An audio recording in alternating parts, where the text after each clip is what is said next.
Hi everybody, I'm Jeff Teague. This is Fred Anderson, Toyota's Toyota Car Care Talk, where we introduce you to tips, pearls of wisdom, any advice we can give on service, repair, and maintenance. And we have a great guest with us today, Adam Newton. How you doing today, Adam? Doing great, Jeff. Doing great. Glad to be with you guys. Here to offer some tips and pointers on care for your Toyotas. I have been here with the company for 7 years. I'm a 24-year veteran technician, master diagnostic, quality champion for the region, and I'm our store's ASE coach and quality specialist. So I'm glad to help out today, definitely. Sounds like you'll have a lot of wisdom to share. We hope. Yeah. Now, the question we have today, somebody was curious, what is the car break-in period? What is my truck break-in period? If I have an SUV, can I drive it right off the lot and go on a road trip?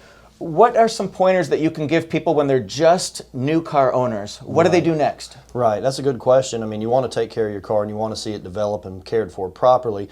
Typically, the cars and the trucks all have the same break-in period from Toyota. They want you to baby it for the first 671 miles.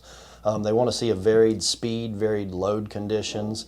They definitely want you to avoid towing on your trucks. You want to definitely avoid cruise control for the first 200 miles, as well as a very heavy application of braking in the first 200 miles. Those are very important points when you're just getting your first Toyota. Okay, no, that makes total sense. And then as far as braking in the engine, when you say mix up your speeds, like how long would that be? How many miles would you suggest for somebody on average? And then what do you mean by mixing up your speeds? Right, you don't want to put the cruise control on, or you don't want to try to hold your speed exactly at 55 miles an hour. You want to let it kind of creep up just a little bit and kind of ebb back down to give the engine time to train itself and allow the rings to thoroughly break in. And again, 671 miles should do the job for all our guests, definitely. Okay, that sounds perfect. What about, is there a maximum speed where you'd say for the first so many miles, 671 miles, don't go above this speed? Is there a restriction there? It's really not based dependent on speed. It's more about the load of the engine. You just really don't want to squeeze on that engine too hard until it's had time to really set itself in. That's the key point. It's more about how hard you press it, because you can achieve 100 miles an hour with a very small amount of throttle input progressively. But you definitely don't want to be full throttle on the engine. That's the key point. Yes. Okay. And when you said heavy braking, what about if I'm in Raleigh, North Carolina now, I buy a new car and I have to go to Charleston, West Virginia. So that's going to be about a 5-hour trip. Sure. You said heavy braking. What about if there's stop and go traffic and things like that? Or should you not go on a long road trip right after you buy the vehicle, as long as you do those I think tips that you gave? The road trip is less the issue in the case, and it'd be more you want to avoid the mountains. You don't want to put any heavy load on the vehicle on a downhill where you're going to have to continuously apply the brakes, because you've got the softer compounds on the top side of the pad, and it has to evenly wear itself in and expose the harder compounds deeper inside the pad structure. So the key is to give it time. So stop and go traffic's not going to be a problem for you.